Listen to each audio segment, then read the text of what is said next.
Hello student, हम लोग periodic motions को समझते हैं, राइट। जैसे ये सन है, सन के अराउंड क्या कर रहा है, अर्थ रिवॉल्व कर रहा है। अब ये अर्थ सपोज यहाँ से शुरू किया रिवॉल्व करना, किसके अराउंड, सन के अराउंड।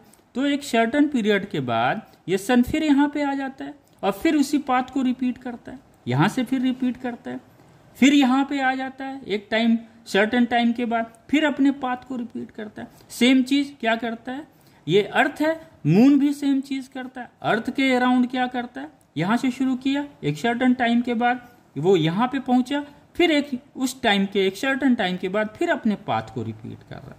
तो ये मोशंस क्या कहलाता है, यानी रिपीट हो रहा है। पीरियड मतलब, पीरियोडिक मतलब रिपीट होना। तो ये रिपीट कर रहा है किसको, अपने पाथ को। यहाँ पे दो केस हमने स्टडी किया। तो ये क्या है, सर्कुलर पाथ में जो है अर्थ और मून, अर्थ सन के अराउंड रिवॉल्व कर रहा है, मून अर्थ के अराउंड रिवॉल्व कर रहा है, और एक सर्टेन टाइम के बाद जो है वो अपने पाथ को फिर रिपीट कर रहा है। Repetitions of the path important है एक टाइम के बाद। अब ये पाथ क्या हो सकता है बच्चों, ये सर्कुलर पाथ भी हो सकता है और स्ट्रेट लाइन पाथ भी हो सकता है। तो ये तो हमने सर्कुलर का एग्जाम्पल देख लिया, स्ट्रेट लाइन का देखते हैं। अगर ये कोई बॉडी है, यहाँ पे कोई मास m है और ये इस समय इक्विलिब्रियम में है। कहाँ पे है, इक्विलिब्रियम में। कौन, ये मास। अगर उस मास पे एक फोर्स लगाते हैं, एक्सटर्नल फोर्स अप्लाई करते हैं और इसको x डिस्प्लेस करते हैं, यानी ये स्प्रिंग x स्ट्रेसेस होती है, तो इस स्प्रिंग में क्या होगा, एक फोर्स डेवलप होगा, जनरेट होगा। क्यों, due to the external force जो हमने अप्लाई किया। और ये रीस्टोरिंग फोर्स क्या होता है, इंटरनल फोर्स होता है। क्यों, क्योंकि ये स्प्रिंग सेल्फ जनरेट करती है। कब, जब कोई एक्सटर्नल फोर्स लगाया जाता है तो ये रीस्टोरिंग फोर्स प्रोड्यूस करता है, राइट।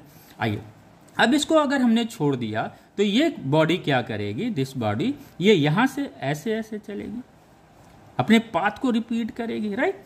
और अपने पाथ को जितने टाइम में रिपीट करती है, जैसे ये, इसको क्या बोल देते हैं हम लोग, ऑसिलेशन बोल देते हैं। ये क्या है, ऑसिलेशन है। और ये क्या कर रहा था, रिवोल्यूशंस कर रहा था। यहाँ पे अर्थ सन के अराउंड क्या करता, रिवॉल्व कर रहा था। यहाँ पे ये बॉडी क्या कर रही है, ऑसिलेट कर रही है। तो क्लियर हो गया। तो ये थोड़ा सा कॉन्सेप्ट क्लियर होना चाहिए। अब हम पीरियोडिक मोशंस का डेफिनेशंस लिख लेते हैं। बिल्कुल लिख लीजिए, समझ के लिखा जाता है definition. When a body repeats its motion continuously on a definite path at regular interval of time, then motion of that body is called periodic motion. Example के लिए अर्थ और मून हमने ले लिया था, राइट। तो इस तरह से पीरियोडिक मोशंस को समझेंगे, तभी जाके हम सिंपल हार्मोनिक मोशन लगा सकते हैं। यानी